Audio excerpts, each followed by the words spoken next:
नमस्कार साथियों, कहानियों की श्रृंखला में आज प्रस्तुत है मालती जोशी जी की कहानी स्नेहबंध। यह किसी अबला दुखिया नारी की कथा नहीं है, बल्कि बदलते हुए युग में सास बहू के संबंधों पर एक मर्म स्पर्शी कहानी है। तो प्रस्तुत है कहानी स्नेहबंध। माँ, ये है मीतू मैत्रेयी। ध्रुव ने परिचय करवाया तो देखती ही रह गई। कटे बालों के नीचे एक छोटा सा चेहरा, वह भी आधा गॉगल से ढका हुआ। नेवी ब्लू रंग की जीन्स के ऊपर चटक पीले रंग का पुलोवर। उस पर बने हुए केबल्स इतने प्यारे थे कि कोई और होता तो पास बिठाकर पहले डिजाइन उतार लेती, बाकी बातें बाद में होती। पर ये मीतू थी, मैत्रेयी। अपनी सारी प्रतिक्रिया मन ही में समेट कर मैंने सहज स्वर में कहा, ड्राइंग रूम में चलकर बैठो तुम लोग, मैं पापा को बुला लाऊं। बच्चों के पापा हस्बे मामूल बगिया में इजी चेयर में लेटे अखबार पढ़ रहे थे। 4 पन्नों का अखबार है, लेकिन पढ़ने में सुबह से शाम कर देंगे। अपनी सारी खीज उन पर उड़ेलते हुए मैंने कहा, बहू रानी आई हैं, चलकर मुआयना कर लीजिए। बहू रानी? उन्होंने चौंक कर पूछा, फिर चश्मा उतारकर मुझे सीधे देखते हुए बोले, बहू रानी आई है तो तुम्हारा स्वर इतना तल्ख क्यों है? 1-2 नहीं, साथ रहते पूरे 28 साल हो गए हैं। मेरे स्वर का एक एक उतार चढ़ाव उन्हें कंठस्थ हो गया है। फिर भी मैंने कोई जवाब नहीं दिया और चाय बनाने के बहाने रसोई में चली गई। आधा पौने घंटे बाद जब चाय नाश्ता सजाकर बाहर ले गई, उस समय ड्राइंग रूम कहकहों से गुलजार था।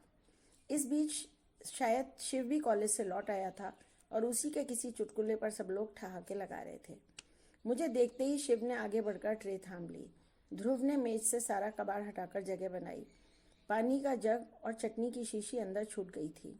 ट्रे रखकर शिव दौड़कर दोनों चीजें ले आया। सब कुछ एकदम स्वाभाविक ढंग से ही हो रहा था। जब से सविता ससुराल गई है, बच्चे इसी तरह माँ का हाथ बटा लेते हैं। पर पता नहीं क्यों आज मुझे यह सब अच्छा नहीं लगा। थोड़ा सब्र तो किया होता इन लोगों ने।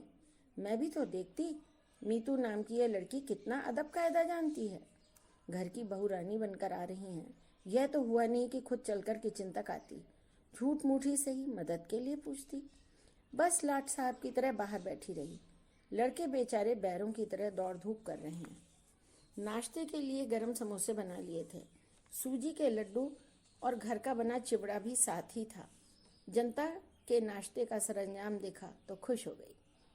हाय माँ, आपने यह सब घर पर बनाया है? मीता किलक कर बोली। मैं तो बिलीव नहीं कर सकती, रोज इतना रिच नाश्ता देती हैं आप, तभी आपके दोनों सुपुत्र मोटूमल हो रहे हैं। हमें नजर मत लगाओ, ध्रुव ने टोका। माँ के जीवन भर की साधना है हमारे पीछे, जानती हैं मीता जी? शिव ने कृत्रिम गंभीरता ओढ़कर कहा। माँ ने हमको खिला पिलाकर ऐसा तैयार कर दिया है कि अब कैसी ही कर्कश बीवी मिले हम निपट लेंगे, मैदान छोड़कर भागेंगे नहीं। कमरा एक बार फिर हंसी में डूब गया, लेकिन मुझे बड़ा ताव आ रहा था। मेरे बच्चों को मोटूमल कहने का हक इसे किसने दिया?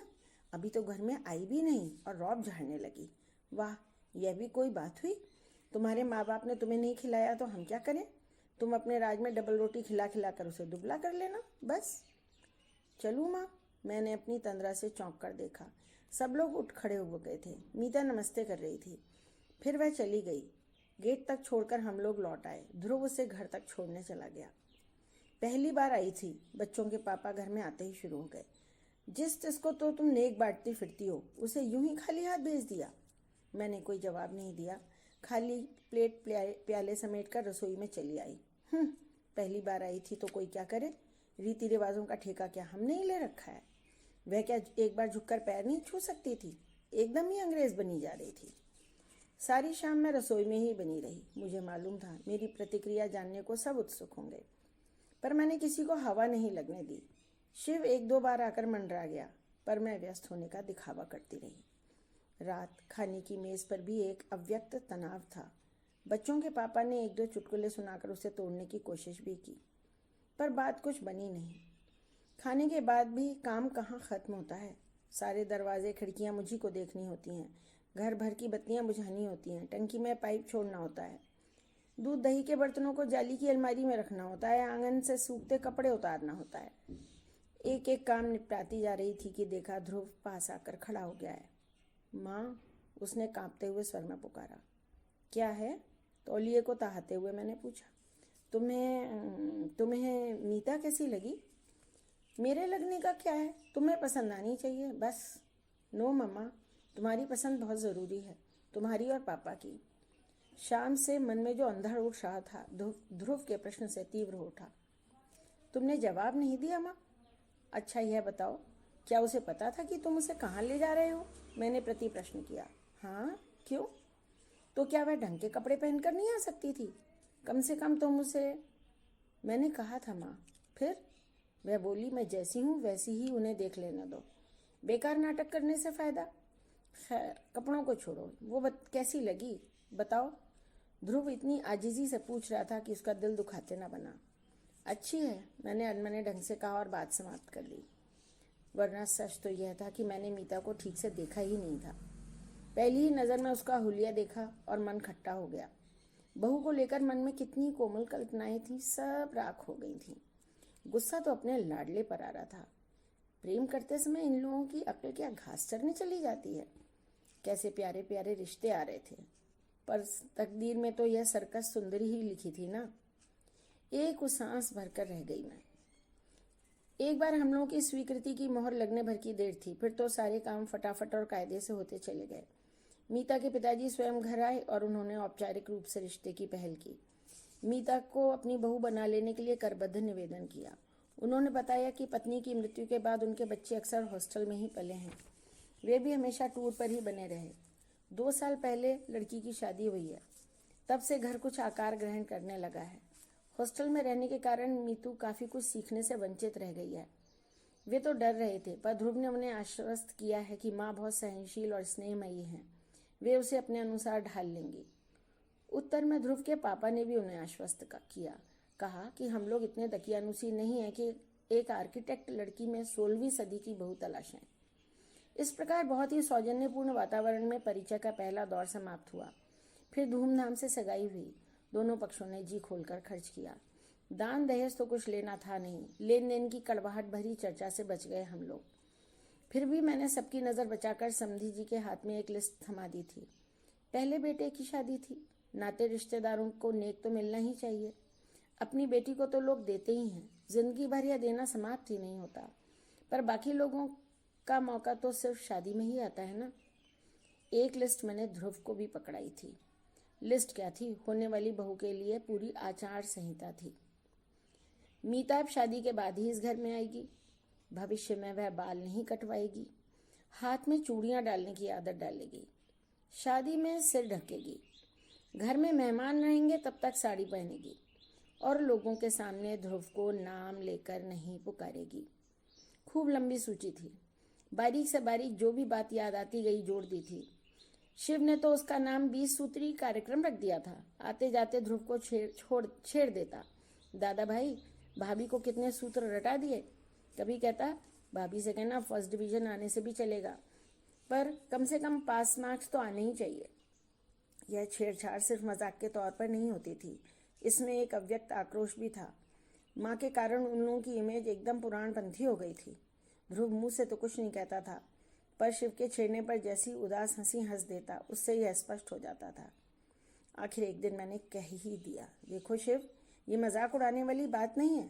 यह मत सोचो कि मैं अपने लिए कुछ कर रही हूँ। मेरी तो एक बस यही इच्छा है कि नई बहू को आते ही जो आलोचना घर में शुरू हो जाती हैं, आखिर मेरी भी तो वह कुछ लगती है। और तुम तो जानते हो, शादियों में कुछ लोग आते ही इसी मकसद से हैं कि नुक्स निकालें और आलोचना शुरू कर दें। बच्चे इसके बाद चुप हो गए थे। वैसे मैंने एकदम गलत भी नहीं कहा था।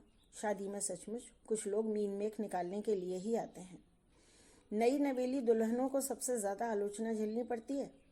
झूठ क्यों बोलूं, खुद ही मैं भी कई बार इस अभियान में सम्मिलित हुई हूँ। दोनों ओर के परिवारों में अब तक जितनी बहुएं आई हैं, सबके लिए मेरे पास कहने के लिए कुछ ना कुछ है। सुरेश की बहू रसोई तक में चप्पलें पहनकर घूमती है।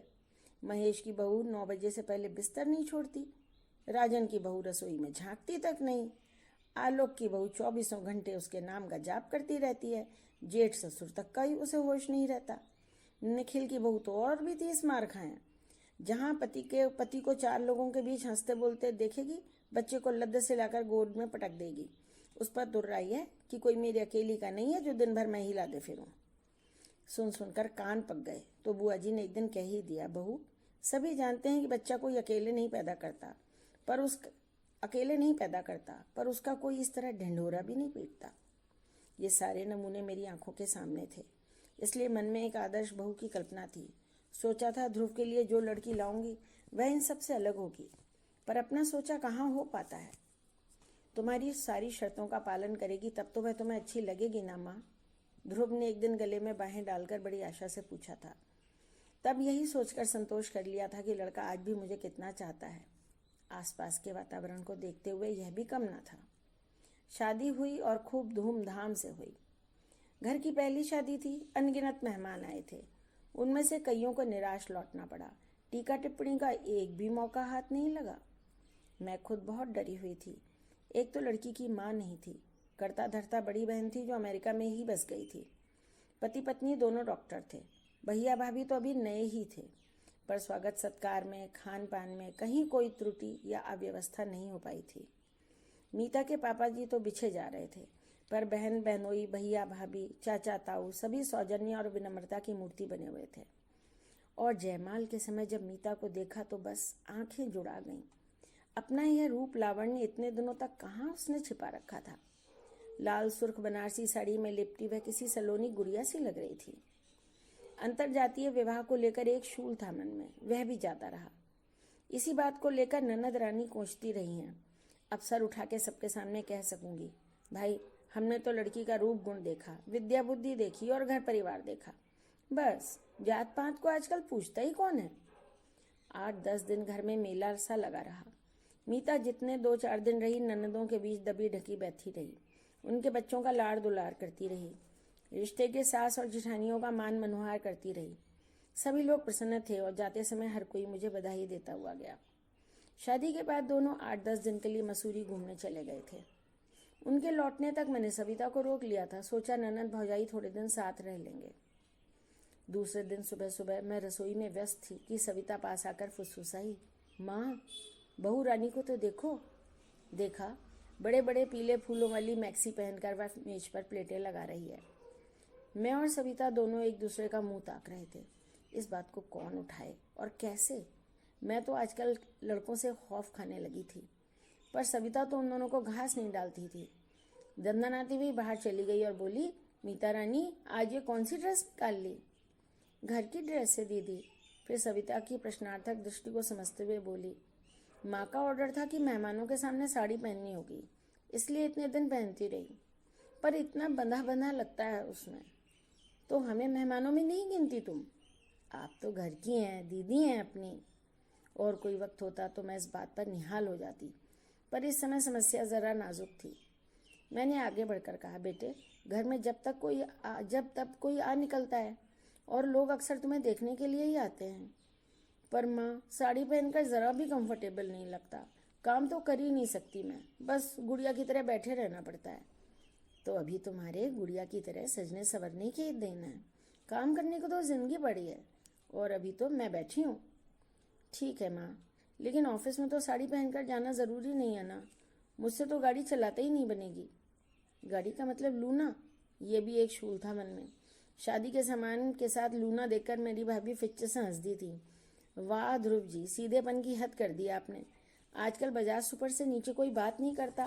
आप कम से कम। मामी जी, ध्रुव बात काट कर बोला, यह मेरी नहीं मीता की है। मेरे पास तो अपनी प्रिया है। मीता ने पापा से कहा कि जेवर चाहे नाने पर एक व्हीकल ज़रूर दे दें। यानी सब कुछ अपने आप ही तय हो गया था। मन इतना खट्टा हो गया। स्कूटर ही ले लेते तो क्या हो जाता, प्रिया शिव के काम आ जाती। स्कूटर पर तो दोनों जा सकते थे, तब यह पहनने ओढ़ने का झंझट भी ना खड़ा होता। दफ्तर सलवार कमीज पहनकर जाया करना, मैंने फैसला सुना दिया। लेकिन बहू घर में आती है तो समस्या सिर्फ पहनने ओढ़ने की ही तो नहीं रहती। उसका घर भर में उन्मुक्त होकर घूमना, खिलखिलाना, दिन भर ध्रुव डार्लिंग की रट लगाना, शिव से छीना झपटी करना, भूख लगने पर नाश्ते के डिब्बे टटोलना, बात बात पर गले में झूल जाना, सब कुछ आंखों में खटकने लगा। बच्चों के पापा तक को उसने नहीं बख्शा था। सुबह वे पेपर पढ़ते तो उनकी कुर्सी के हत्थे पर बैठकर ही पूरा पेपर पढ़ जाती। घर में रहती तब तक उनके आसपास मंडराया करती, पापा पापा का जाप किए जाती। उन्हें इसरार कर करके खाना खिलाती, दवाई समय पर न लेने के लिए डांटती। शाम को लौटती तो चाय का कप हाथ में लेकर सीधे बगिया में पहुंच जाती और छोटे से पीढ़े पर बैठकर उनसे बतियाती रहती। उस समय तो सचमुच मेरा खून जल जाता। घर में जो चल रहा था ठीक ही था, बाहर उसका प्रदर्शन करने की क्या जरूरत थी। आसपास के घरों में कई जोड़ी आंखें उस समय खिड़कियों पर टंग जाती थीं। हैरत तो यह थी कि बच्चों को, उनके पापा को यह सब सहज स्वाभाविक लगता था। उनके माथे पर शिकन तक न आती थी। और उस दिन तो हद ही हो गई। रोज की तरह हम लोग दोपहर की चाय ले रहे थे कि मीता आंधी की तरह घर में घुस आई। अरे, आज इतनी जल्दी? पहले आप लोग आंखें बंद कीजिए प्लीज। बात क्या है? पहले आंखें बंद। और हमारे पलक झपकाते ही उसने हम दोनों के गले में एक एक फूल माला डाल दी और तालियां बजाते हुए किलकने लगी। Many happy returns of the day. अरे बात क्या है? मैंने कहना चाहा और मुझे एकदम याद आ गया, आज 12 दिसंबर थी, हमारी शादी की सालगिरह। दूसरी बातों में इतनी खो गई थी कि इसकी याद ही ना आई थी। मेरा चेहरा देखते ही वह मेरे गले में झूल गई। पकड़ी गई ना? आप लोगों ने सोचा होगा चुप्पी लगा जाएंगे तो सस्ते में छूट जाएंगे। ऐसा नहीं होगा पापा जी। 3-4 कड़कते हुए नोट तैयार रखिए, हम लोगों की नीयत आज अच्छी नहीं है। तुम्हें कैसे पता चला बेटा? हमें तो याद ही नहीं रहा था, इन्होंने गदगद होते हुए पूछा। लंच के समय ध्रुव की डायरी उलट पुलट रही थी, तब नजर पड़ी। उसकी तो ऐसी खबर ली है मैंने, इतनी इंपॉर्टेंट चीज भूल गया। ध्रुव कहाँ है? मैंने पूछा। शिव को लेने कॉलेज गया है। हमने तड़ी मारी है तो उसे थोड़ी पढ़ने देंगे, आज तो हंगामा होगा। थोड़ी देर में वे दोनों भी आ गए। फिर तीनों ने मिलकर हम दोनों की आरती उतारी, पैर छुए और उपहार भी दिए। मेरे लिए प्योर सिल्क की साड़ी और पापा के लिए पुलोवर। उसी समय दोनों चीज़ों का उद्घाटन करना पड़ा। फिर अमेरिका से उपहार में मिले कैमरे से घर पर रंगीन तस्वीरें खींची गईं। फिर सब लोग फेमस स्टूडियो गए, वहाँ एक ग्रुप फोटो हुआ। उस फोटो के लिए मीता पारंपरिक बहू की वेशभूषा में सजी थी और मेरे पीछे खूब अच्छे से सिर ढककर खड़ी थी। शिव बार बार उसे छेड़ रहा था। फर्स्ट शो में हम लोगों ने अंगूर देखी, फिर ब्लू डायमंड में खाना खाया। क्वालिटी में आइसक्रीम और बनारसी पान वाले के यहाँ का पान खाकर घर लौटे तो रात के 11 बज रहे थे।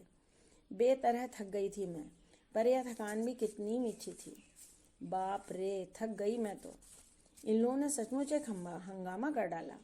अब इतनी उछल कूद के लायक थोड़ी ही रह गए हम, रात मैंने हंसते हुए कहा।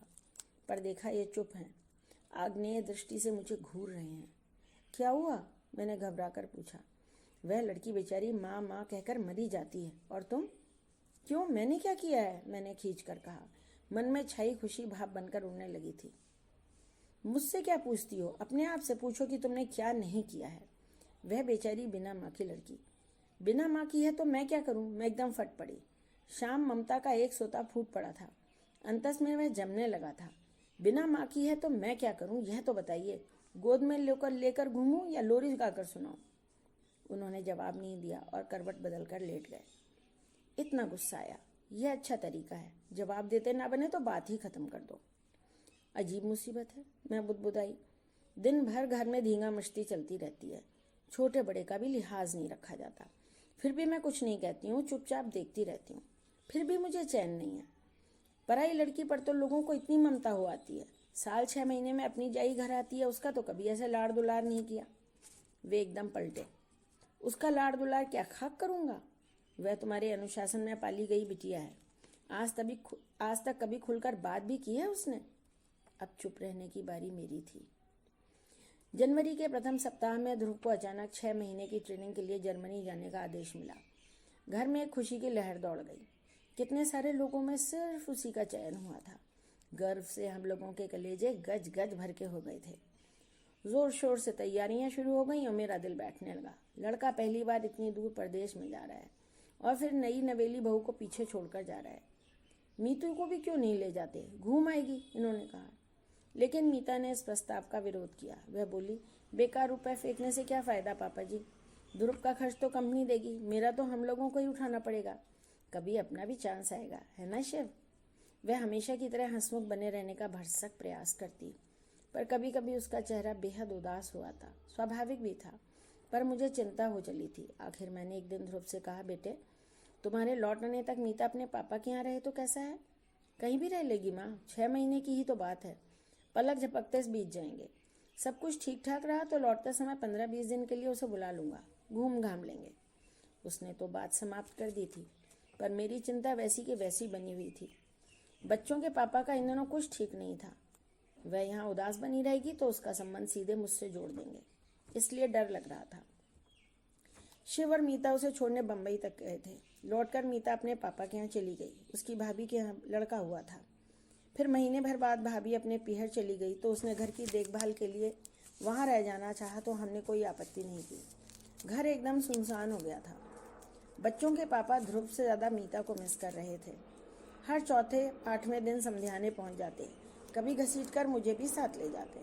तब समधी जी चुटकी लेते, अपने बच्चों के लिए कैसे दौड़ दौड़ कर आ जाते हैं आप, मुझ गरीब की तो कभी सुध भी ना ली। शिव भी अक्सर देर से लौटता। कभी भाभी के साथ शॉपिंग करनी होती, कभी उन्हें मूवी दिखानी होती। कभी कभार वह भी घर पर आ जाती, पर पहले का सा तूफान बर्पा नहीं करती। हंसती खिलखिलाती, पर उसमें पहले किसी जीवंतता नहीं थी।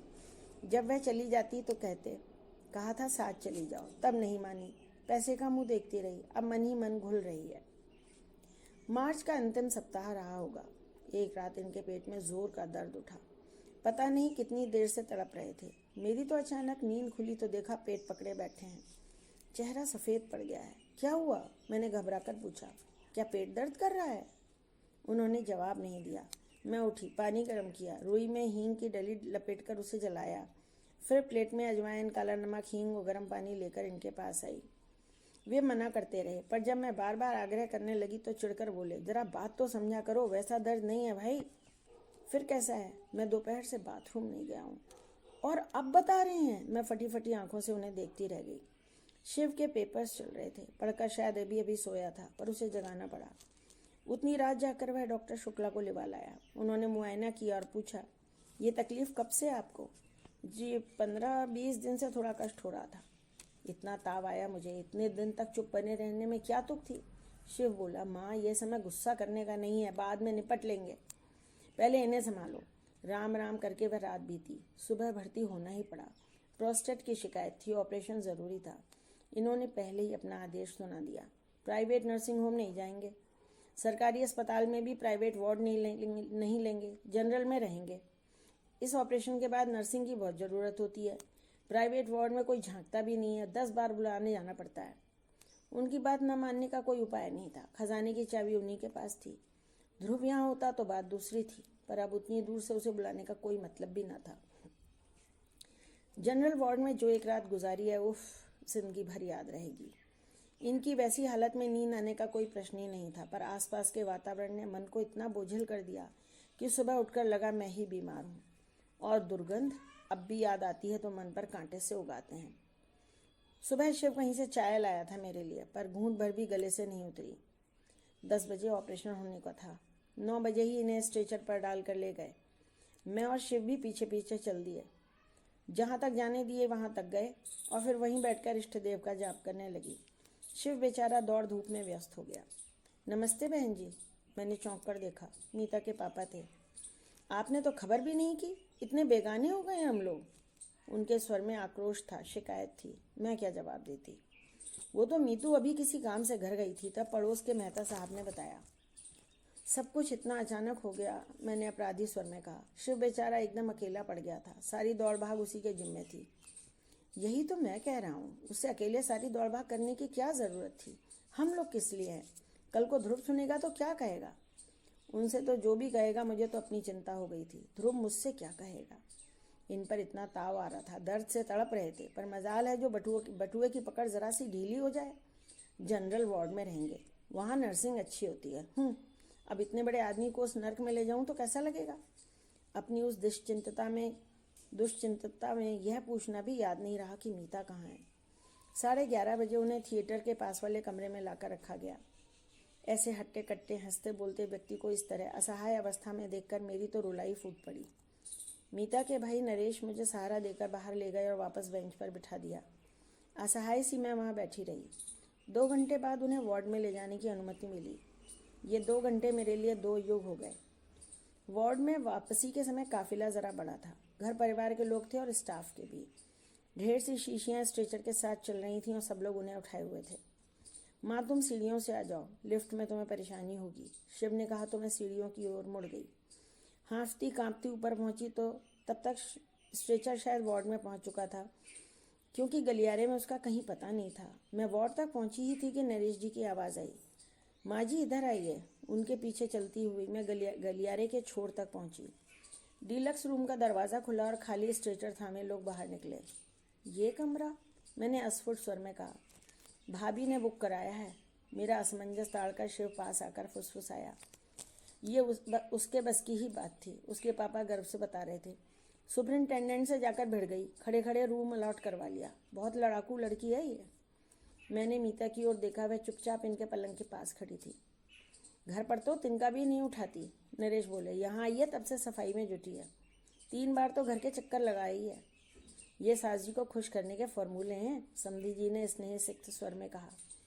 कमरा सचमुच धुला पुछा चमक रहा था। दोनों पलंगों पर घर की साफ चादरें और तकिए रखे थे। टेबल पर सफ़ेद टेबल क्लॉथ था।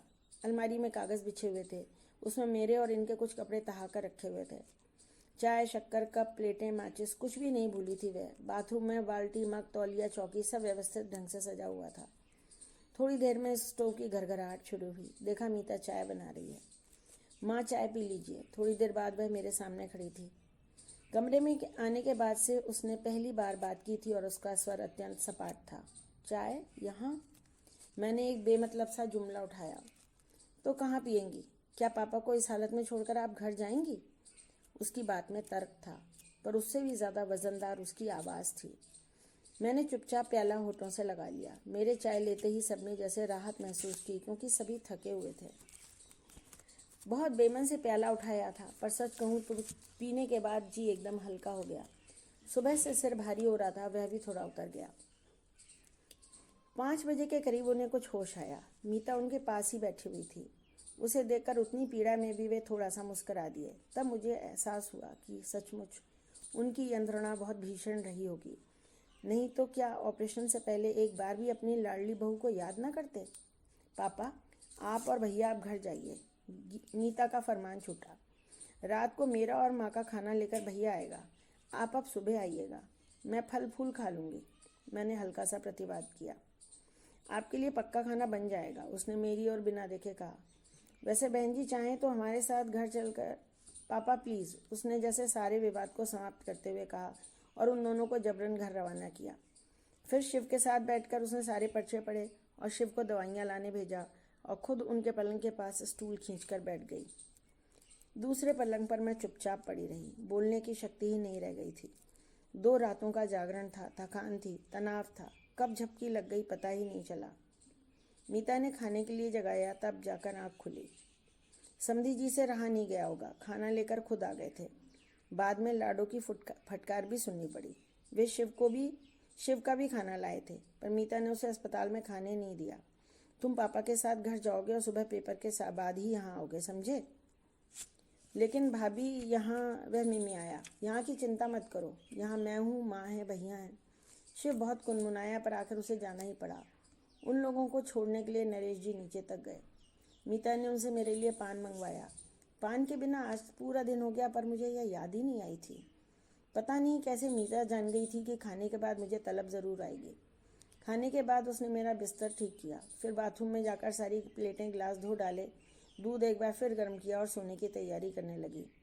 भैया 12 बजे तक मैं एक झपकी ले लूँ, फिर ड्यूटी पर आ जाऊँगी। फिर चाहे आप पूरी रात सोए रहना, उसने कहा और आराम कुर्सी में हाथ का तकिया बनाकर लेट गई। नरेश जी पलंग के पास एक कुर्सी खींचकर बैठ गए थे। मेरे आराम में ज़रा भी खलल न डालते हुए दोनों भाई बहन नाइट ड्यूटी निभाने को तत्पर थे। मुझे कैसा तो लगा। मीता, मैंने स्नेह से स्वर में आवाज़ दी। भैया आराम कुर्सी में लेट जाएंगे, तू इधर पलंग पर आ जाना, दिन भर खड़ी की खड़ी है। पता नहीं मेरी आवाज़ में कुछ था या उसने प्रतिवाद नहीं करना चाहा। वह चुपचाप मेरे पास आकर लेट गई। आप सोने लगें तो मुझे जगा लीजिएगा भैया, और उसने कहा और आंखें मूंद लीं। नरेश जी आराम कुर्सी पलंग के पास खिसकाकर उसमें लेट गए। कमरे में एक अजीब सी शांति छा गई। मैंने मीता की ओर देखा। पता नहीं क्यों उसे देखकर मुझे सविता की याद हो आई। 2 बच्चों की माँ हो गई है, पर अब भी कभी कभी उस पर बचपन सवार हो जाता है। माँ के पास लेटने का मुँह हो आता है। उन क्षणों में वह एकदम नन्ही सवी बन जाती है। मेरे पास लेटी है नन्ही सी लड़की, इसका भी तो कभी कभी मन होता होगा। तब किसके आंचल में मुँह छिपाती होगी? बड़ी बहन है, वह 7 समंदर पार इतनी दूर है। भाभी तो खुद ही लड़की है। वह मेरी ओर पीठ करके लेटी थी निस्पंद। सलवार सूट उतारकर उसने नाइटी पहन ली थी और उसमें वह एकदम बच्ची लग रही थी। दिन भर किसी उग्र तेज से दबदब करता उसका चेहरा अब एकदम निरीह, निष्पाप, शिशु का सा लग रहा था। ममता का एक ज्वार सा उठा मन में। एकदम उसे अंक में भर लेने की इच्छा हुई, पर मैं संकोच से बस उसकी पीठ पर बालों पर हाथ फेरती रही। वह मेरे वात्सल्य के उद्रेक से अनजान वैसी ही निस्पंद पड़ी रही। अचानक मेरी उंगलियां उसके पलकों को छू गईं। वे गीली थीं। क्या हुआ बेटे? मैंने प्यार से पूछा। वह कुछ नहीं बोली, बस जैसे रुलाई रोकने के लिए होंठ सख्ती से भींच लिए। अपने पापा जी के लिए परेशान हो? पर डॉक्टर साहब तो कह रहे थे वे एकदम ठीक हैं। ऑपरेशन बहुत अच्छा हुआ है, बस 1-2 दिन में उठकर बैठ जाएंगे, यही कह रहे थे ना? कहते कहते मैं भी शंकाकुल हो उठी। वह एकदम पलटी, कुछ क्षण मुझे देखती रही, फिर मेरी छाती में मुंह छिपाकर सुबकते हुए बोली, पहले ये बताइए, आपने हमें खबर क्यों नहीं की? पापा जी इतने बीमार हो गए हो, किसी को मेरी याद तक नहीं आई। यही तो, अपने आप को कटघरे में खड़ा करके यही तो मैं भी बार बार पूछ रही थी। मुझे उसकी याद क्यों ना आई? अपनी बिटिया को कैसे भूल गई थी मैं? तो साथियों, यह थी कहानी स्नेहबंध। कहानी आपको कैसी लगी? इसका प्रस्तुतिकरण आपको कैसा लगा? मुझे अवश्य बताइएगा।